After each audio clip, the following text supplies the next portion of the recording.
वरदं शारदादित्यौ गुरुं देवीं हरिहरौ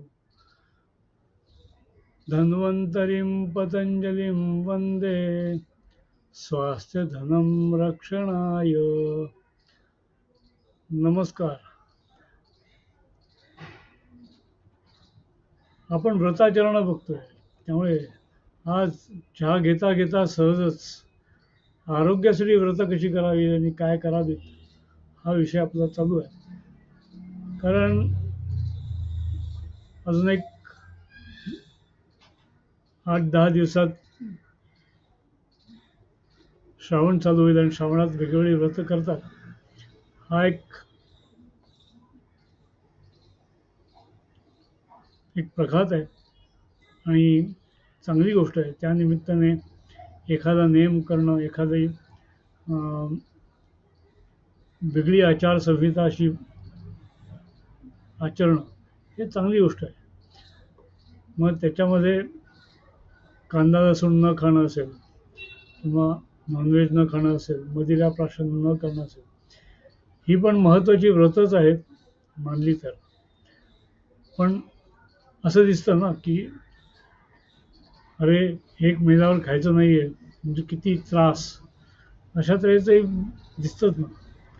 आणि अशा प्रकारची मेंटॅलिटी असणं हेही काय आपल्याला नवीन नाही आहे.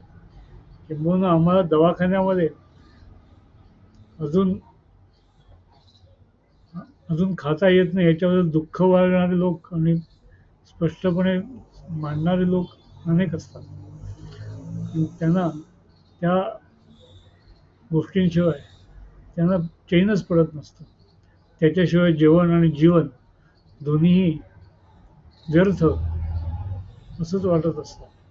आणि त्यामुळे ही व्रत आहेत, ही सत्वतेची परिपोष करण्यासाठी आहे. व्रताचरणं ही सत्वगुणाचा परिपोष करण्यासाठी असतात हे बरोबर. पण आपण फास्टिंग बघतोय आणि चांद्रायण आणि नक्त ही दोन जी व्रतं आहेत, जी उपास किंवा उपोषण करण्याची जी आहेत, त्यामध्ये प्रेग्नंट लेडीज, अतिवृद्ध, अतिअशक्त या लोकांनी ते करू नये. आणि करावं तर डॉक्टरांचा सल्ला घ्यावा, त्यांची मदत घ्यावी. आणि ज्यांना वजन कमी करण्यासाठी या गोष्टी करायच्या आहेत, त्यासाठीही डॉक्टरांच्या मदतीनेच करावं. कारण फास्टिंग हे आपण आरोग्याच्या कारणासाठी करतो आहे.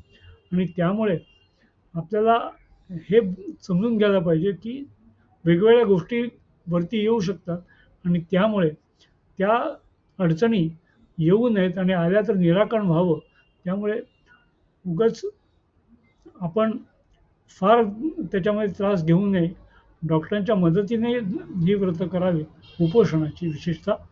त्यामुळे हे फास्टिंग जे आहे हे आपण अधिक फ्रुटफुल आणि अधिक चांगल्या प्रकारे होईल ह्याची आपण ग्वाही देऊ शकतो आणि खात्री देऊ शकतो. त्याच्यामुळे काय आहे की आणि उद्यापासून आपण जी व्रतं बघणार आहोत ती खाऊन पिऊन करण्याची अशीही व्रतं बघणार आहोत.